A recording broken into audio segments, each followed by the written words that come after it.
The Physicians Committee is a national nonprofit that works to promote good nutrition for disease prevention and survival.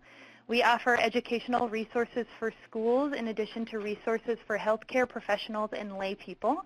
And we're so happy to have you all here with us.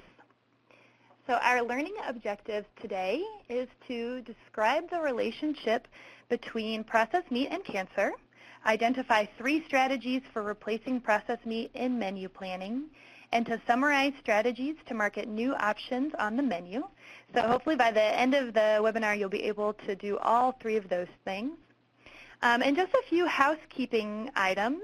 At any time during the webinar, you can submit your questions to us by using the Q&A box on the right of your screen.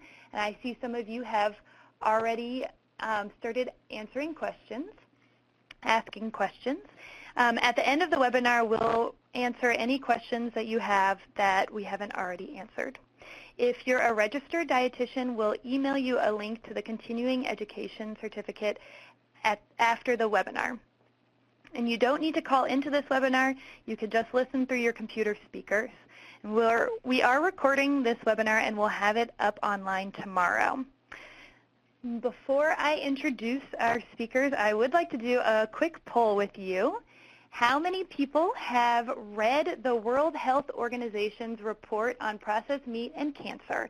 So I'm going to pull in a poll button, and so you'll be able to answer yes or no.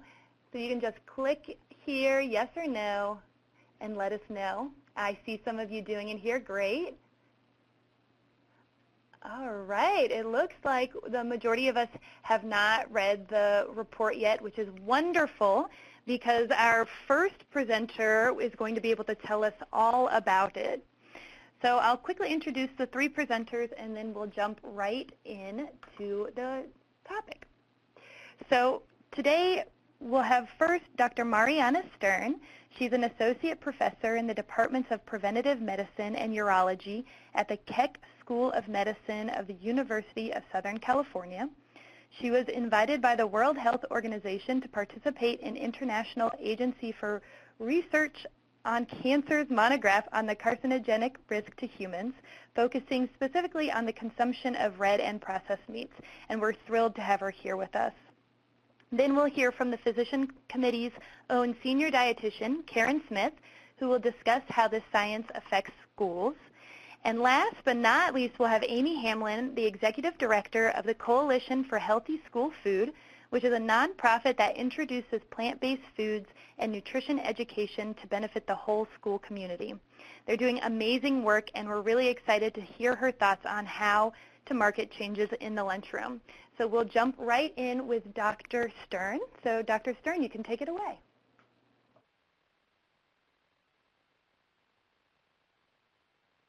Hello. Yes.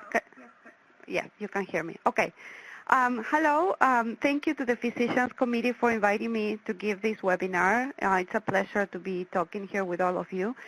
So I'm a cancer epidemiologist.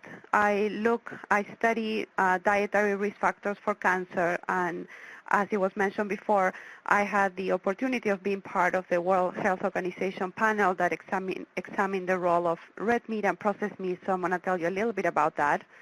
And so last year in October, that's when we finished the work that we did on this, and the news came out that flooded the media and raised a lot of concerns and questions, and basically reporting that consumption of processed meats, and I will describe what we mean by that, increases the risk of cancer, particularly colorectal cancer, and raising the doubt that perhaps red meat as well may be a cancer-causing agent.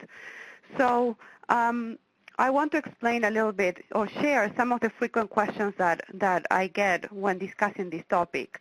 Many people wonder, is it really that bad? Do we really need to worry about meat?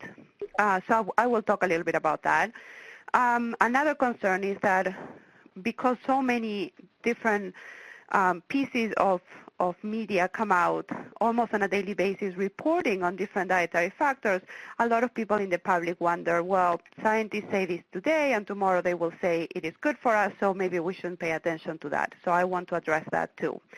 And the other question is, why all of a sudden are we hearing about meat? Is this something new? What's happening? And what I'm here to tell you about is that the role of meat and processed meats in particular in cancer formation is not new. This is something that has been studied by researchers for decades. And there's many other organizations that had already issued alerts about the possible role of meat in cancer formation. So one of those organizations is the World Cancer Research Fund, which is in the UK but has a sister organization here in the US. And in 2011, and prior to that, in 2007, they had already reported that consumption of red meat and processed meats are definitive risk factors for colorectal cancer. So they made a very strong point of saying that we should lower their intake in the population. So here comes the World Health Organization, who, after seeing all these reports, decided to do a formal analysis, a formal evaluation of red meat and processed meats. And the way this is done is through an organization that is part of the World Health Organization that is called the International Agency for Research on Cancer, or IARC.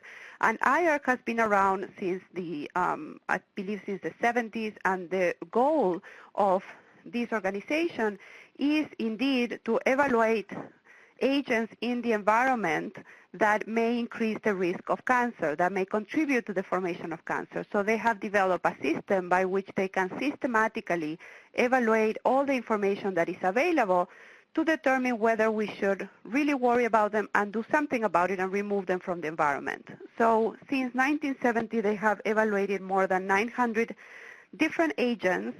Only a handful of those are related to diet. A lot of them are related to occupational exposures and other things in the environment, but there has been a few dietary exposures. And for those of us who work in cancer research, we have always considered that the evaluations that are done by IARC are the most comprehensive assessments of carcinogens, which we call the cancer-causing substances or chemicals that we have available. So different organizations that are involved in policy making or regulation, they typically look upon IARC to determine whether they should worry about a particular agent in the environment. And one of the reasons why these evaluations are so useful is because they not only look at the human epidemiological literature, but also they look at what is known from animal studies and mechanistic studies. So it's a very comprehensive and integrative evaluation of these different factors. So for the evaluation, we'll focus separately on red meat, meaning fresh meat, meat that hasn't been processed, and processed meat. And red meat is any muscle meat from mammals. So this includes beef, veal, pork, lamb, mutton, horse, goat. Processed meat is any meat that has been transformed through salting, curing, fermenting, smoking, or any process that is done to preserve the meat or to enhance the flavor. So this includes things like bacon and sausages and cold cuts like deli meat. So because it includes deli meat, it also includes turkey deli, because in most of the studies it's impossible to separate turkey deli from red meat type of deli like ham and things like that. So when talking about processed meat, we are including poultry-derived processed meats, but not fish. So the evaluation was done. It took about a year to do this evaluation. There was a group of 21 different experts that we were in charge of reviewing all the literature and coming up with a final classification that uses a method that was developed by IARC and is used consistently for all agents that are investigated.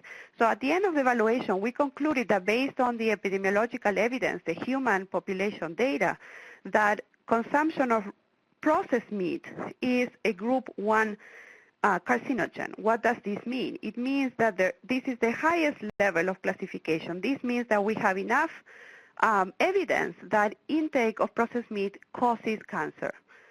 Now, for red meat that is not processed, the evidence is one step below, and this is because there were some studies that did not really support the association between consumption of red meat and increased risk, but we think that there's part of the problem is because we are looking at such a broad category. But nonetheless, we concluded that consumption of red meat is a group 2A carcinogen, which means that it probably causes cancer. So this means that we should be concerned about red meat. Even though it's not a group 1 like processed meat, it's still a classification that raises a lot of concern. So there were certain cancers that were the ones that drove this classification. So for red meat, most of the evidence that we saw was for colorectal cancer, pancreas cancer, and prostate cancer. These are the cancers for which the evidence was strongest. It doesn't mean that there's not evidence for other cancers. It's just that for these particular ones, we highlight them because the evidence was stronger. Now for processed meat, we found evidence that processed meat intake causes colorectal cancer. And it might also cause stomach cancer. And again, there were many other cancers like breast cancer, for example, and I will talk about that a little later, that we also found some evidence, but the evidence was not as strong as for the other cancers. And sometimes the reason the evidence is not strong is not because it's not important, it's because there's not enough studies or the quality of the studies is not as good. So that's why we cannot conclude with the same level of strength as for the other cancers. So when the news came out last year, there was a lot of confusion because there are many other substances that have also been classified by IARC as group 1 carcinogens, for example, tobacco. So obviously now processed meats are in the same exact category as tobacco, so many people now think that meat is the new tobacco, and this has caused a lot of confusion because a lot of people do not quite see that eating meat can be as bad as smoking. And there's some truth to that because, yes, the level of risk associated with eating meat is not as strong as it is for tobacco, but that doesn't mean that they're not both cancer-causing agents. So if we think of it in numbers, one way that we can visualize this difference is if we think about lung cancer, which is the main cancer that is associated with tobacco smoking, we know that 80% of lung cancer cases are attributable to tobacco. Instead, for colorectal cancer, which is the main cancer associated with processed meats, 21% of the colorectal cancer is attributable to eating processed meats. So both belong in the same risk group, but the level of strength, the level of risk for each one is a little different. But that doesn't mean that we shouldn't worry about it. And in fact, if we put it in numbers, we can say that if in the U.S. nobody ate processed meats, we could prevent about 50,000 cancer cases per year. So this is not a trivial number, even if it's only 20% of the colorectal cancer cases. So this is why we really need to be concerned about the consumption of processed meats. So to think about how much should we eat or not eat to prevent cancer, the studies that were done refer to the amount of risk that increases per 50 grams per day of processed meat. How much is that? It's approximately 1 hot dog or 6 slices of bacon or 5 slices of salami or 2 slices of ham. So this means that for every 50 grams of any of these items that somebody eats per day, the risk of colorectal cancer increases by 18%. So when you hear this, you may think, well, that doesn't seem like a big increase, right? So maybe I shouldn't deprive myself of eating a hot dog because the risk increases by 18%. But this is per 50 grams. So if you eat more of these items per day, the risk also increases more. And this is throughout your lifetime, right? So if this is something you can reduce from your diet to reduce your cancer risk, then this might have a big impact in your lifetime risk of developing this cancer. So how does processed meat cause cancer? So what do we know about that? So there's many mechanisms that have been investigated, and I'm not going to go into those details. but I'm happy to follow up individually with any of you if you want to know more. I just want to share with you that the ones for which we found the strongest evidence in the discussion was the fact that processed meats have a lot of nitrate salts, which are used to preserve the meat. This is a traditional way in which a lot of the processed meats are processed, by adding nitrate salts, which can be done through chemicals directly, or nowadays there's a lot of more healthy options that use celery salt, which is very high in nitrate, so it's a natural source of nitrate salts. The other reason why processed meats contribute to cancer formation is because they have a lot of a protein called heme iron, a molecule that has been shown to contribute to the cancer formation process. And the third mechanism is because when you cook the meats at high temperature, there's another group of chemicals that form that have been shown to be very potent cancer-causing agents, and those are called heterocyclic amines. For these three different mechanisms, there's very strong evidence. There's three additional mechanisms that are emerging that scientists are investigating that may also contribute to cancer formation through meats, but we have less evidence for those.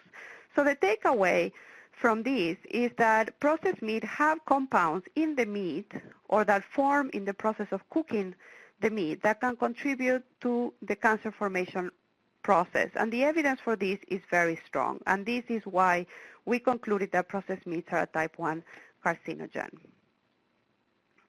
So all of this was studied in the context of colorectal cancer, which is an adult disease. So many of you might be wondering, well, how is this relevant for children?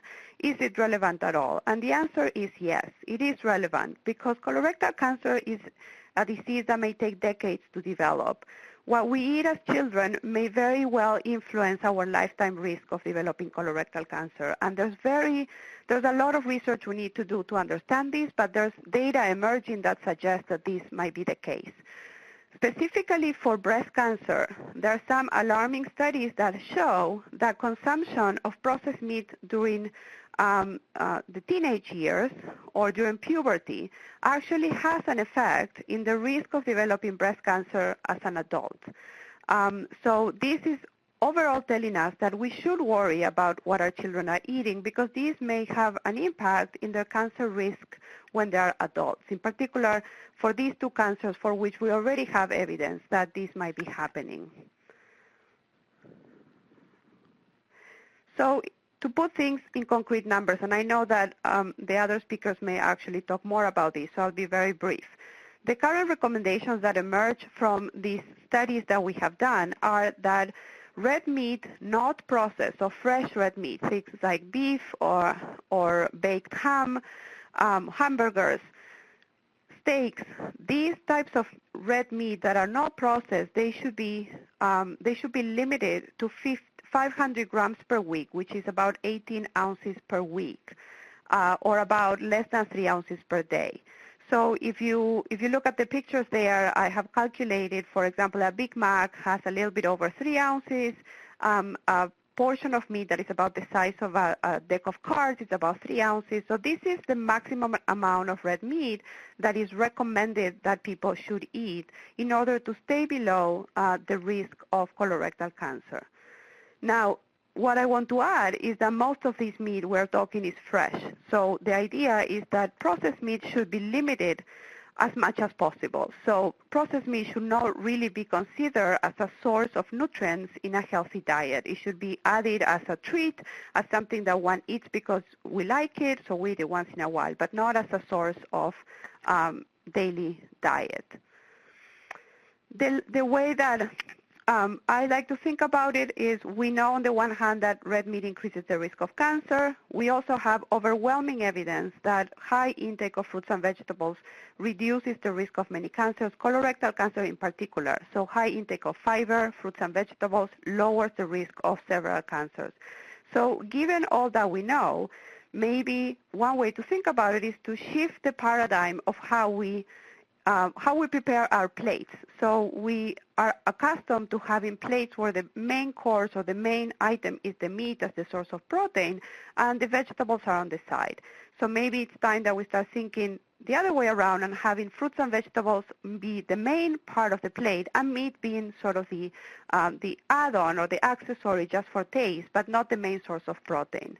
And to finish up, I would like to highlight that the World Health Organization, the same organism that evaluated the role of meat, last year declared that this year, 2016, should be celebrated as the International Year of the Pulses, the legumes, because they want to promote the use of legumes around the world. There are many communities around the world where legumes are a main staple, and there's a lot of studies that show that in these parts of the world where the diet relies mostly on legumes for protein instead of meat, the incidence of a lot of these cancers is very low, and the wellness of the intestinal tract and other parts of the body is much greater than it is here in the Western world, where we tend to rely more on meat for protein instead of on plant-based sources like legumes.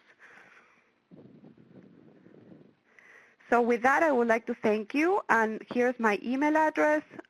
If you have any questions, you can always email me. I also have a Twitter account where sometimes I post things related to diet. You can contact me there as well.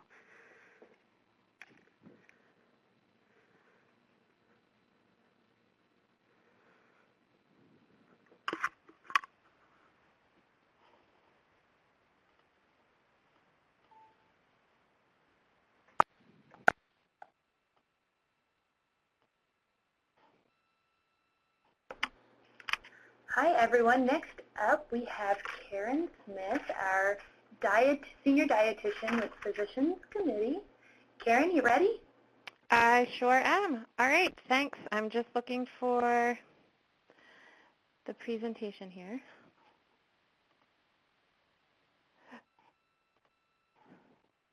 There we go. Okay. Thanks so much, Fran, and thanks, Dr. Stern, for presenting really powerful evidence about the health risks of processed meat consumption.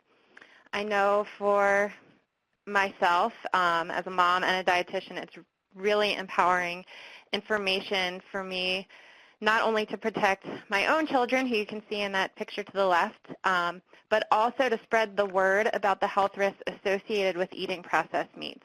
On the right is my daughter's past principal, food service staff, and students posing with their golden carrot that they use to help market plant-based and processed meat-free meals. Processed meats are served everywhere kids love going, from amusement parks and ball games to birthday parties, and yes, even schools. But we can make a difference. School lunch impacts over 30 million kids every day. And removing processed meats from lunch menus may not only reduce colorectal cancer rates, but may help reduce rates of the top chronic diseases in the U.S. because processed meat consumption is also linked to increased risk of heart disease, obesity, and type 2 diabetes. One of the risk factors for colorectal cancer is obesity, especially abdominal obesity, and 1 in 3 U.S. children is overweight or obese. This is especially concerning because colorectal cancer rates are now increasing for young people between the ages of 20 and 34. And as Dr. Stern mentioned, it's really important to focus on dietary habits that prevent cancers and other chronic diseases in childhood. There's a very strong link between diet and colorectal cancer risk. In fact, the links between diet, weight, and exercise and colorectal cancer risk are some of the strongest for any type of cancer. So what decreases risk? Diets high in vegetables, fruits, and whole grains. And these same dietary patterns decrease the risk of those other chronic diseases I mentioned earlier: obesity, type 2 diabetes, and heart disease. What do all the foods linked to decreasing disease risk have in common? They are all high in fiber. And high fiber diets are not only linked to decreased risk of chronic diseases, but also to the promotion of healthy gut bacteria, and high-fiber diets reduce constipation. So there are multiple health benefits to gain when removing processed meats from school lunch menus. Here are some recent statistics to show how much processed meats kids consume daily on average. This equals about 7 to 9 pepperoni, half a hot dog, or close to 1 ounce of lunch meat. And remember, this is just an average, so some kids eat less or none, and some eat a lot more. And when it comes to fiber, this is how U.S. kids are faring. In an entire day, they eat the amount of fiber in just 1 cup of beans or 3.5 cups of cooked oatmeal for the entire day. All right, it's time for our fiber quiz. I want to know what's on your current menus. If you can each type in what is one high-fiber meal on your school lunch menu.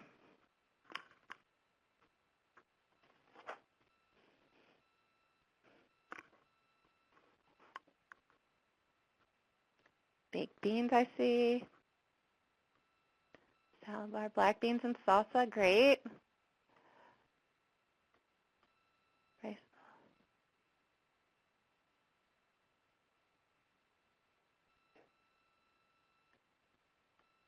Okay, some of you might not have a school lunch menu. If you don't have a school lunch menu, feel free to type in a meal that you typically eat that you think is high in fiber. All right, we're getting some great answers here, and I'm seeing a lot of beans, which I love. Raw broccoli, salad bars are getting a lot of votes. Fresh fruit. All right, great job, everyone. Feel free to keep on typing. I'm going to move to the next slide. All right, so what about processed meat? Let's get back to processed meats. Aside from all the carcinogenic compounds they contain that Dr. Stern told us about, another reason to nix them is they have no fiber. And since 2011, the Harvard School of Public Health has recommended replacing processed meat with beans or nuts. And there are large studies that show processed meat consumption is also linked to increased risk of death from cardiovascular disease, which of course is our nation's #1 killer. And again, this is really concerning for children because 1 in 5 teens has high cholesterol. So by thinking about changing your menus to reduce colorectal cancer risk, you can also reduce the rates of many other diseases. So in keeping with the intention of the National School Lunch Program to safeguard kids, it's time for schools to remove foods known to cause cancer. And how do you do that? Let's talk about how this can be done. Here are 5 simple steps for schools to make menu changes and promote better health outcomes for the nation's children. And before we get into how to highlight your menus, let's just do a review of what Dr. Stern already told us and go over what constitutes a processed meat. So you have them listed here: bacon, deli meats, ham, hot dogs, pepperoni, sausage. And as Dr. Stern mentioned, poultry varieties, so turkey and chicken sausages and pepperonis. These products are also processed meats and need to be included when you're highlighting items on your menus. Here's one example of a school lunch menu. And you can see turkey deli meat, hoagies that presumably contain deli meats, pork sausage, and beef hot dogs are circled. So what is one of your current school lunch menu items that contains processed meat? And if you don't have a school lunch menu, that's okay. If you have a child, perhaps you can type in an answer that's on their school lunch menu. Hot dogs. All right. Seeing lots of the foods that have been featured in some of the slides, so pizza with pepperoni and sausage, hot dogs, ham and cheese. All right. Thanks, everybody. And I just want to highlight one more menu because another place we see a lot of processed meat is school breakfast menus. So keep this in mind as you are highlighting. And don't overlook those items that may contain processed meats and not have them in their names, like breakfast pizza or pancake on a stick, because these items may have ham, sausage, or pepperoni, but it doesn't blatantly state that on the menu. All right. So step number 2 in that list of steps to take is to replace processed meats on menus. But let's talk first about how to reduce the options once processed meats have been highlighted. So take a look at days when processed meats are offered more than once at a meal or perhaps twice or more within the same day, and focus on cutting out processed meat options on these days. You can also set goals for reducing the amount of processed meat products served in 1 week and or within an entire menu cycle. All right. So you can refer to the toolkit included with the webinar resources for great recipes for high-fiber meal swaps that kids love. And instead of pepperoni pizza, you can try Tuscan tomato pie. Or instead of a ham sandwich, try some Baja bean tacos. These swaps can be done easily and provide an opportunity to introduce kids to new foods. Some schools even educate kids about the country and culture from which new foods originate. So right now, I just want to compare those meal swaps. We're going to look at pepperoni pizza versus the Tuscan tomato pie. And you can see that the amounts of fat, saturated fat, cholesterol, and sodium are significantly lower in that Tuscan tomato pie. And each serving of the Tuscan tomato pie is 2 meat alternatives, a half cup of vegetable, and 1 grain. So let's now do the same for that ham and cheese sandwich and Baja bean taco. You can see the same results. So again, you're going to significantly reduce the amount of fat, saturated fat, cholesterol, and sodium when you're making some of these meal swaps.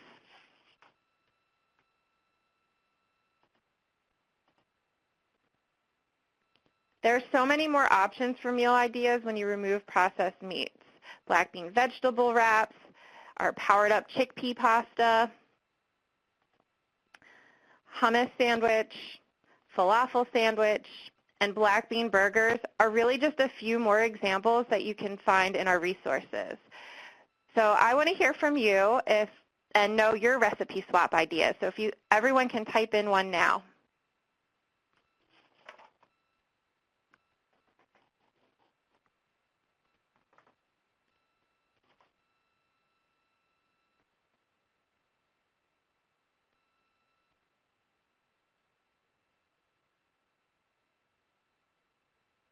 Oh, this looks great. Tempeh instead of bacon, veg lasagna.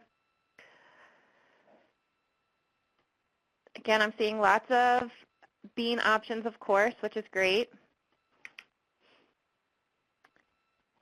All right.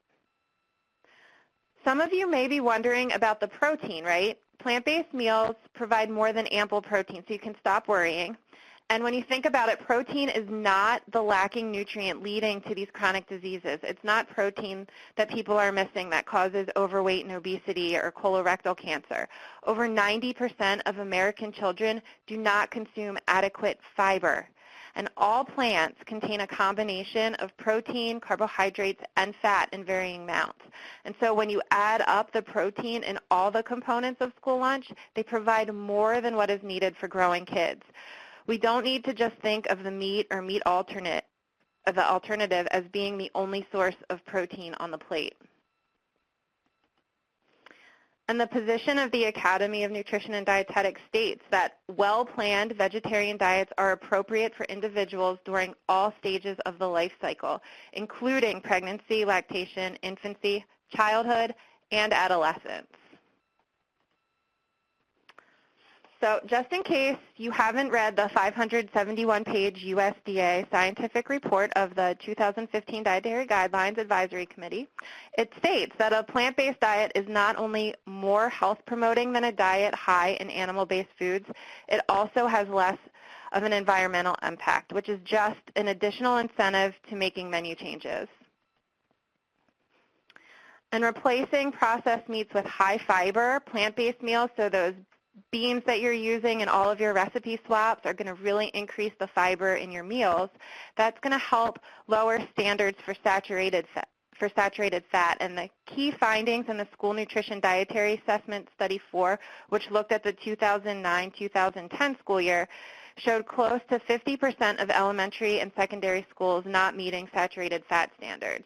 So by swapping out the processed meats for high-fiber legumes, you can reduce colorectal and other chronic disease rates and lower saturated fat.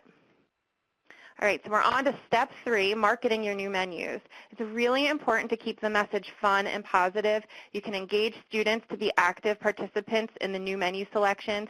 Taste tests are a great way for students to try new meals and vote for which they like the best.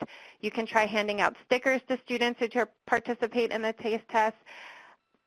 And the taste tests are very beneficial in hearing why kids like or don't like items. Signage in the cafeteria that promotes the new menu items goes a long way. A recent study published showed that vinyl banners promoting vegetables hung in school cafeterias resulted in almost 91% more children choosing veggies. And once you market your menus, you're going to want to share the information with all the important stakeholders, so the staff, parents, community members, and maybe even local media outlets. Again, keep the message positive. This is a picture of my favorite physical education teacher posing with the same golden carrot you saw earlier, and she shares the message of the plant-based meals in her health classes as well. Finally, take the time to celebrate your success. It helps to set realistic goals and then plan on how to achieve them. For example, you may want to remove one processed meat item per week to start. That's great. Definitely utilize your partners in the school like the PTO. I guarantee you'll have a couple parents very interested in helping you make menu changes and may even want to plan an event to celebrate. You can highlight your new menus in the school newsletter, online, or again use the local media, the newspapers or a local television news show to celebrate what you're doing and really promote a positive message. And lastly, the Golden Carrot Awards are given yearly by the Physicians Committee, and they recognize food service teams doing exceptional work to improve the healthfulness of school lunches. The Physicians Committee looks for programs that encourage students to eat more fresh fruits, vegetables, and plant-based entrees for improved health and disease prevention. The award is just one more example of celebrating success, and I hope many of you will consider applying for it. I'm now going to turn it over to Amy, who is an expert in working with schools to make plant-centered menu changes.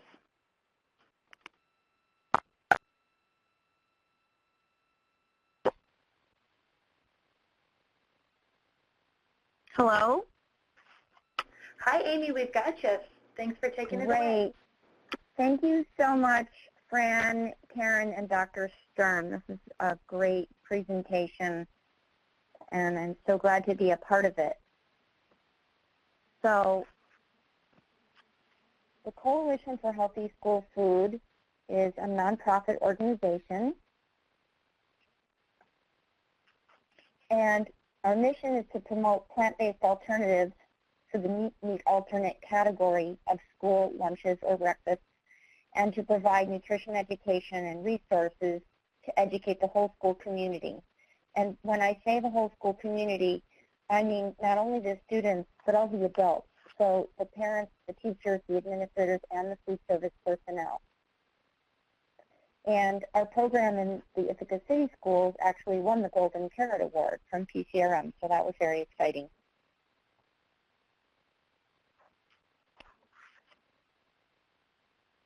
I just wanted to go back a minute and just say that we took our logo and created a different logo talking about the power of plant protein because, you know, as Dr. Stern and Karen already said, there's just so many benefits to the plant proteins. So for those of you on the webinar who are not in school food service, I just want to explain that the school lunch consists of 5 components. And the meat or cheese is almost always offered as the center of the plate, even though it's totally optional. So the way a school lunch works is that students can take there's 5 components must be offered, and they're listed in the slide. So the meat, alternate, grain, milk, fruit, and vegetable. But only 3 of those components must be served. And one of those 3 must be a fruit or a vegetable. So the meat alternate does not have to be on the tray. So, and also in this picture, it doesn't show that many fruit or vegetables, but in fact, students can take a much bigger serving. I think the standard size serving is half a cup, but students can take a lot more than that as well. I also wanted to go back to this idea about protein because so many people get so worried about it, and I think the meat industry is very successful in making people worry about protein. But if you look at the percentage of protein in the plant foods listed, even the ones that aren't thought of as high protein, you can see that they have a pretty decent amount as a percentage of calories. And if you compare that to human breast milk, which is only 5% protein, and since protein is needed for growth, and humans are growing faster in their first year of life than at any other time in their life, that's when they would need the most protein, and yet the perfect food for them provided by nature is only 5% protein. So you can see that by eating a variety of plant foods, you do get plenty of protein. But that said, we all understand that schools must offer a meat alternate component, which could also be called a protein component or the main dish or the entree. So even though the schools need to make sure this component is available outside of schools, we don't need to worry so much about protein. It's really, if you're eating healthy, whole foods, you're going to be getting plenty of it. And this is what we call a pie that's had to swallow. It was developed by Dr. Joel Furman, and it looks at food consumption as a percentage of calories. And we've learned already now that processed meat is a problem for our health. But as you can see from this chart, in general, we consume too many processed foods and animal foods or beverages, and not enough of the whole plant foods. Even half the plant foods are plant foods that end up in junk food, like the potatoes that end up as potato chips or French fries. And so only about 6% of our calories are the most health-supporting and disease-preventing. So with the knowledge that we have now about processed meats, it's time to look at some alternatives, and we can help do that. We also know, and if you're a food service director, you know, that legumes are required to be served once per week on school menus as a vegetable. So beans have this special status where they can count as a vegetable or a meat alternate. And so what we do is we advocate adding beans as the meat alternate component. And I think it's becoming maybe less scary. Now that schools must serve beans as a vegetable, they're becoming more familiar with the use of beans. And we've developed a number of recipes. We've worked with all sizes of districts from very small, 745 students, up to New York City Department of Education, which is 1.1 million students. And we provide recipes and resources to schools across the country and will help any school that asks for it. Our recipes have been distributed to 25,000 schools nationwide, and our resources are used in hundreds of schools. So, as I said, we develop recipes which are healthy alternatives to meat and cheese. A main dish salad, this is popular in the warmer months to have a cold entree. And then it was mentioned before about using recipes from different cultures, and virtually all of our recipes are recipes that come from different cultures, and sometimes we have the help of people from those different cultures in developing the recipe. So, for example, Roy, who has a stand at the farmers market, he actually happens to work in the school cafeteria as well. So he helped us develop these Roy's Cuban wraps. This is West African beans and greens. This is made with white beans, like Great Northern beans. There's a lot of ginger in it. It's really delicious, and a lot of kale in it, the sweet potatoes. We make homemade hummus, and that is really amazing hummus, this recipe. And by making homemade hummus, it ensures that there's a half a cup of beans per serving, which all the food service directors who are on the call know that you have to have a half a cup of beans per serving. So you can't always use commercially made hummus unless it's specifically made to meet the requirements of a half cup. And then there's a pasta fazool sauce. That recipe is really popular. It uses white beans and kale and the sauce on a whole grain pasta. Chickpea of the sea tacos, made with chickpeas, obviously. Mrs. Patel's rajma is made with kidney beans. And here are some students enjoying it.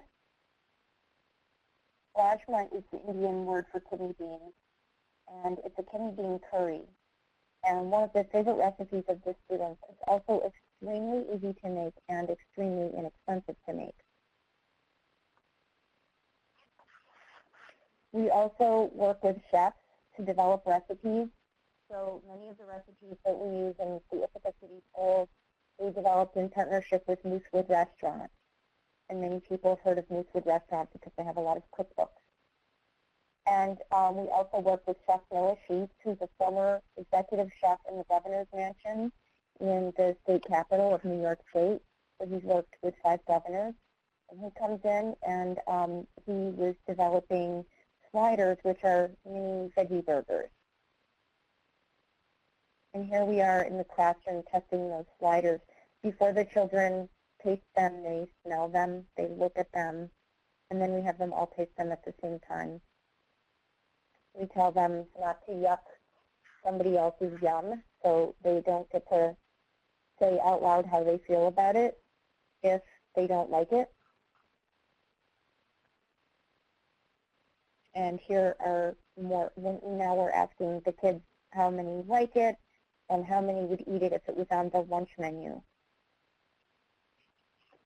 This is something very exciting. In New York City, we've helped 2 schools adopt vegetarian menus. And actually, we're about to help 2 more schools adopt a vegetarian menu, and more schools are interested. So this just Hi, shows Amy. This is Fran. I'm sorry. We just heard that people are having a harder time hearing you. So I just wanted to see if there's something you could do for that for folks. Is this better? That sounds better to me. Hopefully this is better. Sorry about that. No, thank you very much. We helped a number. We helped 2 schools in New York City already adopt vegetarian menus, and we're about to help 2 more schools transition to a vegetarian menu. And this menu is showing all the items are circled are bean-based items. And this is a menu from the Ithaca City School District. Also, all the items circled are bean-based items, and the ones that are in green are recipes that we developed. But they use other ones as well, not just our recipes. And the kids actually eat the food. So how do we get them to eat it? Because that is really the big challenge. And it does take effort.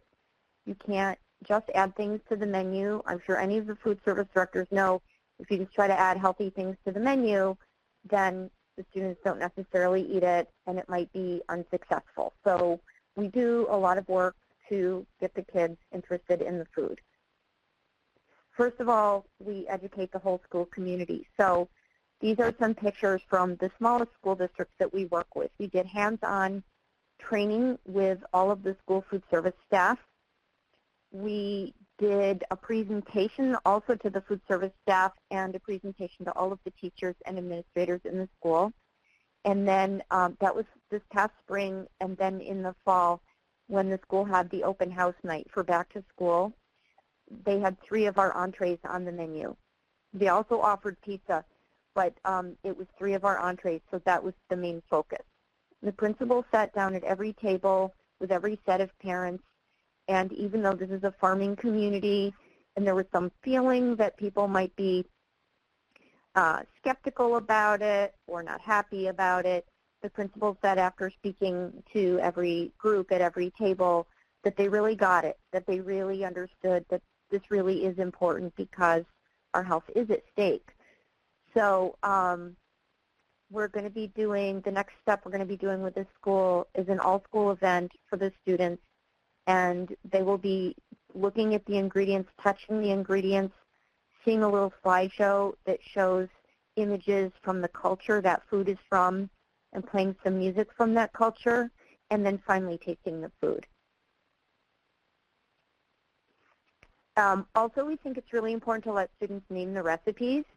So this recipe was originally called Beanie Burger, and we didn't name it. We didn't really care for the name. But anyway, we're like, let's have the students come up with a name. So 5th grade student named it the Awesome Bean Burger. And we have seen more sales of it ever since it's been renamed. The other thing is it's placed on the menu every time there's a hamburger. There's also the Awesome Bean Burger. And it's just so good that sometimes it's on the menu at other times as well because kids really like it.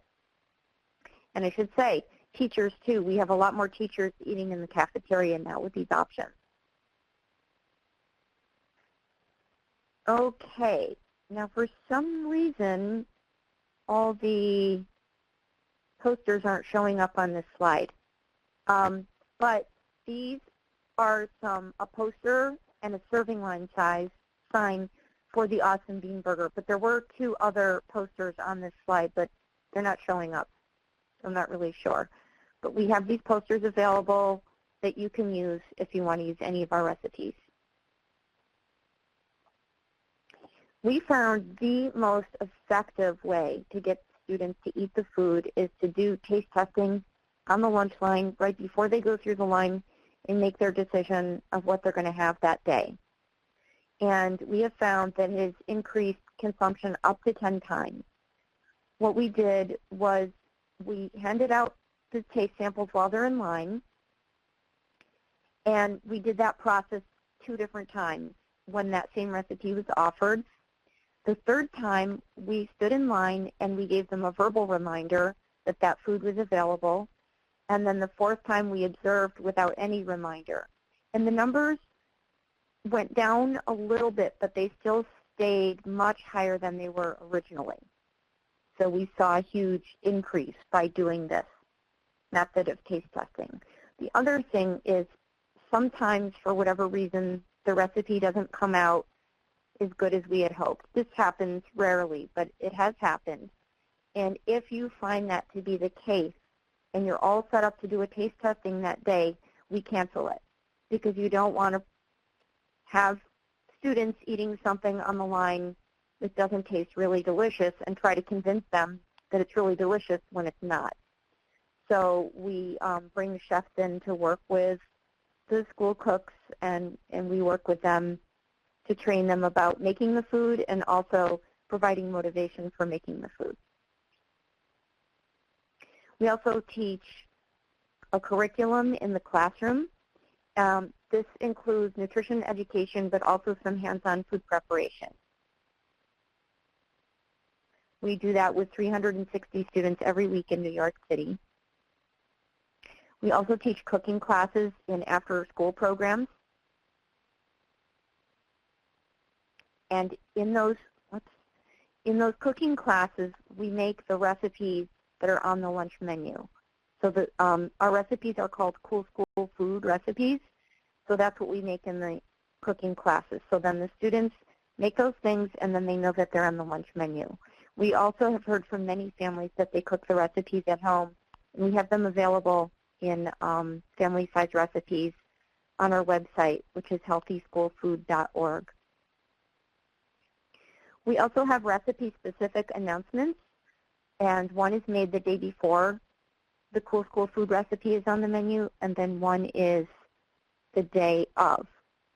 So as an example, for Power Hummus, do you know about Power Hummus?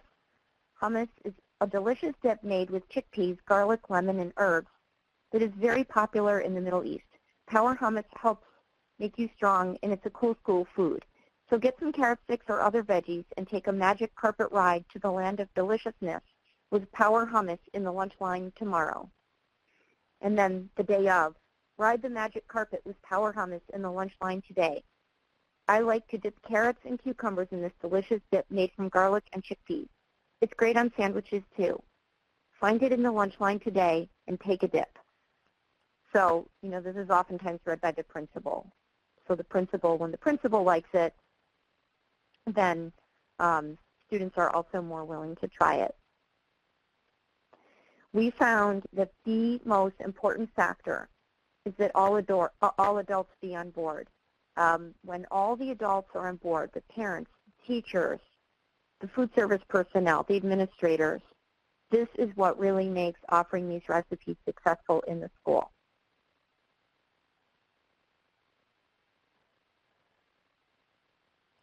So we do the teacher trainings, the parent workshops, the food service personnel trainings. And then we also create resources. So we have Wellness Wake-Up Call. This is nutrition education in the form of easy-to-digest sound bites, which are read over the PA system. Or if there is no PA system, they can just be read in the classroom by the teacher. So there's a little message for each day. Every month there's a different topic, and every month there's a healthy recipe.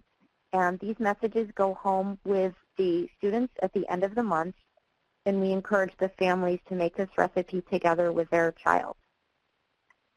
And it's a 3-year cycle. There's 2 versions, K through 5 and 6 through 12. We also have feel-good food cards, which feature the 5 categories of plant foods, so legumes, grains, fruits, vegetables, nuts, and seeds. And each food is pictured, and then there's 5 interesting facts on the back, along with 2 pictures. One, what does it look like when it's growing, and then some other picture. These messages can also be read over the loudspeaker.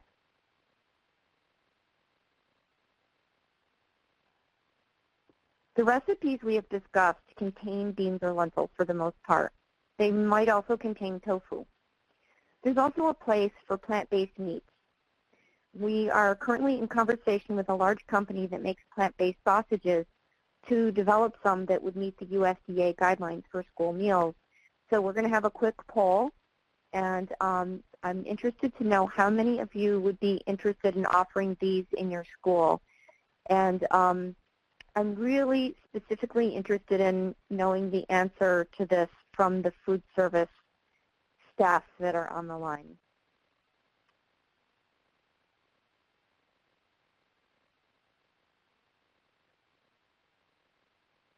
Okay, that's great.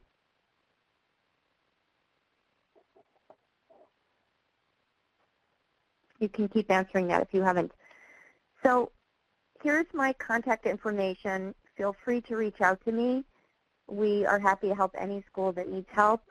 You can contact us if you're a food service director or a personnel, a teacher, a principal, a parent, anyone can contact us, and we can find ways to help you help your school district. Thank you very much.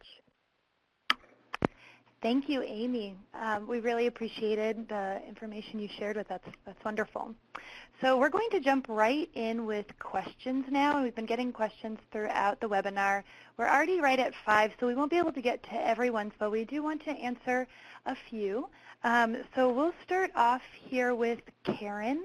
Karen, we had a question. Are meatballs and or burgers processed meat? So if Karen, you could jump on and let us know. Sure, yeah, that's a great question. And no, they are not classified as processed meats, but they are red meat. So, you know, in thinking about what Dr. Stern said about how red meat is also linked with increased cancer risk. There may be reason to consider reducing serving those items as well. But they're not processed. Great. Thank you so much, Karen. All right, I have one more for you. Someone wanted to ask you to talk a little bit more about how to get iron without eating meat. Oh, absolutely. That's a really good question. I feel like I hear that one a lot. And plants actually provide a lot of iron. And studies actually show that vegetarians and vegans actually consume more iron in their diet than people who are omnivores. And something to consider about iron is that although, of course, our body does need it for healthy blood cells, it needs a small amount. And beyond that small amount that is absorbed by the digestive tract, our body stores it. And heme iron, the iron that's found in primarily animal products, can actually increase cancer risk. And that was one of the things that Dr. Stern mentioned in her talk, that heme iron may be one of the components of processed meats that increases cancer risk. And iron overload is actually much more common in America than iron deficiency. So you can choose plant sources of iron like legumes. All types of beans, lentils, tofu all contain great amounts of iron, as well as most leafy green vegetables, with spinach being an exception because it also has oxalates, which are competing for that iron absorption. Dried fruits are another great source, and many of your whole grains also contain a good amount of iron. Thank you, Karen. You're welcome. All right. So our next question is going to be for Amy. So Amy, someone asked if you could comment on food items available to purchase through the USDA entitlement dollars. And so what kind of plant-based proteins we can get with those USDA entitlement dollars. So you can get beans, and you can get them canned, and you can get them dry usually. I don't know of any other prepared meat alternate that's available through the USDA foods. What I do know is that there are plenty of healthy foods available through the USDA foods, but there's also many that are not really healthy, and those tend to be the ones that schools depend on more, the meat and the cheese for the meat alternate component of the meal, because the school is going to go for the most bang for the buck on what they're getting with those USDA dollars. So we hope in time there will be more options there, but right now beans are would be the main plant-based protein available. It changes a little bit every year, but it mostly stays the same. Great. Thank you, Amy.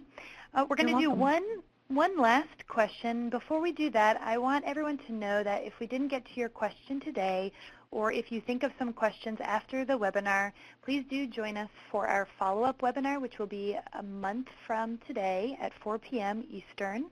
And we'll have a special guest from a school who's removed processed meat from its menu, so he'll be able to answer some questions you might have, and we'll have some other special guests. Tomorrow I will email out a link to this recording so you can send it to anyone who missed out. And we'll also have the dietitian certificate with that. We'll even have a toolkit available for you that goes over a lot of the information we covered today. But for the last question to Amy, we had a number of people wondering how can they get your recipes? That's a great question. They are on our website, healthyschoolfood.org, and on the left side you can navigate to the recipe section, and they are there. Great. Thank you so much. There's a whole number of recipes there, so you'll find a lot of recipes there. Thank you so much, Amy. I appreciate that. We'll include a link to that as well in our follow-up email. I want to say thank you again to all of the speakers and all of the participants who came and helped us today. We're so excited to see how many people are interested in learning more about this, and look out for our email tomorrow. Thank you so much.